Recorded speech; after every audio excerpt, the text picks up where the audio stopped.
Horas, selamat pagi Inang, Amang, dan saudara-saudara yang terkasih di dalam Yesus Kristus. Kabar baik bagi kita pada pagi hari ini, firman Tuhan yang tertulis di dalam kitab Nabi Yeremia pasal 3 ayat 23. Sesungguhnya bukit-bukit pemujaan adalah dusta, betapa riuhnya di atas bukit-bukit itu. Sesungguhnya hanya pada Tuhan Allah kita ada keselamatan Israel. Saudara, kebenaran itu sering menyakitkan, tetapi itulah yang terbaik untuk penyembuhan dan pertumbuhan ke arah yang lebih baik. Karena itu menyatakan kebenaran sering menjadi hal yang sulit dan beresiko, karena tidak semua orang suka pada kebenaran. Itulah yang dinyatakan oleh Nabi Yeremia kepada bangsa Israel pada ayat hari ini. Bangsa Israel telah melakukan kesalahan yang berat. Mereka telah menyimpang dari jalan Tuhan. Mereka menyembah patung-patung yang mereka buat sendiri. Mereka mendirikan bukit-bukit pemujaan untuk dewa-dewa atau patung-patung mereka. Ini adalah pelanggaran atas hukum Taurat pertama dan hukum Taurat kedua. Bukit-bukit pemujaan itu tidak akan berdampak apa-apa terhadap bangsa Israel. Bukit-bukit pemujaan itu juga tidak akan memberi keselamatan bagi bangsa Israel. Justru bukit-bukit pemujaan itu merugikan bagi mereka. Sebab di bukit-bukit pemujaan itu orang-orang Israel mengorbankan hewan-hewan, bahkan bayi atau anak-anak mereka. Bukit-bukit pemujaan itu adalah dusta. Patung-patung atau dewa-dewa yang mereka sembah itu tidak bisa disetarakan atau dibandingkan dengan Allah. Patung buatan tangan manusia itu tidak bisa berbuat apa-apa. Patung-patung itu tidak berdaya, tidak punya kuasa.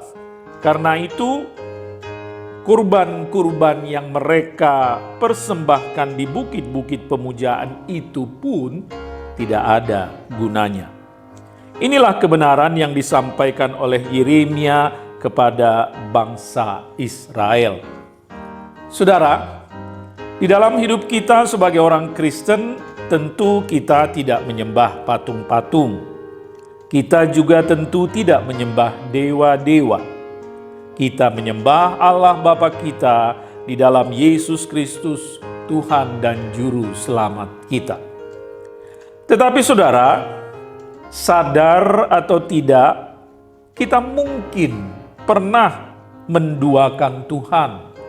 Kita mungkin pernah menomorduakan Tuhan.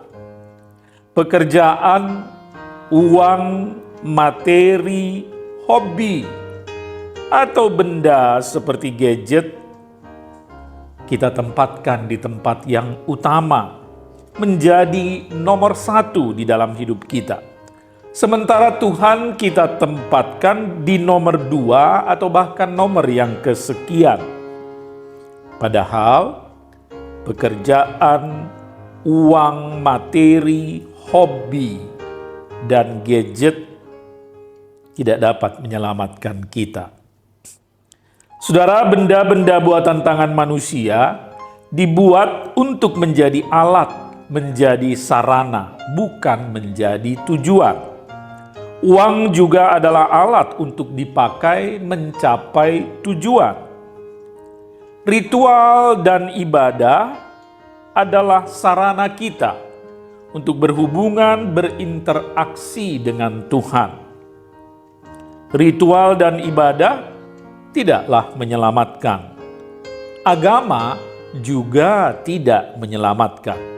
Yang menyelamatkan kita adalah iman kita kepada Yesus Kristus, Tuhan dan Juru Selamat kita. Hanya dengan iman kita diselamatkan. Terpujilah nama Tuhan. Amin. Puji syukur dan terima kasih Allah Bapa di surga untuk firman-Mu pada pagi hari ini. Ya Roh Kudus, tolong kami, mampukan kami, agar kami tidak hanya menjadi pendengar firman-Mu, tapi mampukan kami menjadi pelaku firman-Mu dalam kehidupan kami.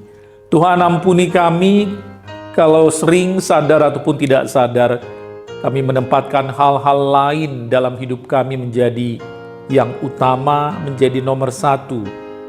Ampuni kami Tuhan, firman-Mu mengingatkan kami bahwa di atas segala-galanya, Tuhanlah yang paling utama dalam hidup kami. Sebab dengan iman kepada Tuhan kami, Tuhan Yesus Kristus di dalam iman kami, kami diselamatkan. Apapun yang kami miliki dan kami peroleh di dalam dunia ini, semua adalah fana dan sementara. Semua adalah sarana yang harus kami pakai untuk tujuan yang baik, untuk tujuan yang mulia, untuk memuliakan nama Tuhan. Apa yang kami miliki, apa yang ada dalam dunia ini tidaklah menyelamatkan kami. Hanya iman kami kepada Yesus Kristus, itulah yang menyelamatkan kami. Terima kasih Tuhan untuk firman-Mu, sertai kami seluruh anggota jemaat-Mu di sepanjang hari ini. Berkati kami dalam setiap langkah, pekerjaan, aktivitas, juga pelayanan kami sepanjang hari ini. Kiranya semua kami kerjakan dengan baik dalam sukacita, dalam kekuatan yang daripada Tuhan, dan menjadi kemuliaan hanya bagi nama-Mu. Kami berdoa bagi saudara-saudara kami yang sakit, Tuhan lawat mereka, sembuhkan mereka Tuhan, beri kesehatan. Yang berduka, kiranya Tuhan beri penghiburan. Yang lemah, kiranya Tuhan beri kekuatan. Beri hikmat dan akal budi kepada anak-anak kami di bangku sekolah, di bangku kuliah. Tuhan memberi pertolongan pada mereka agar mereka dapat mengerjakan tugas kewajiban mereka dengan baik. Mereka memperoleh nilai hasil yang baik sehingga bertambah-tambahlah sukacita para orang tua dan kami semua bersama memuji memuliakan nama-Mu. Terima kasih Bapa, kami serahkan hidup kami sepanjang hari ini ke dalam tangan pimpinan-Mu saja. Dalam nama Yesus Kristus kami berdoa dan bersyukur.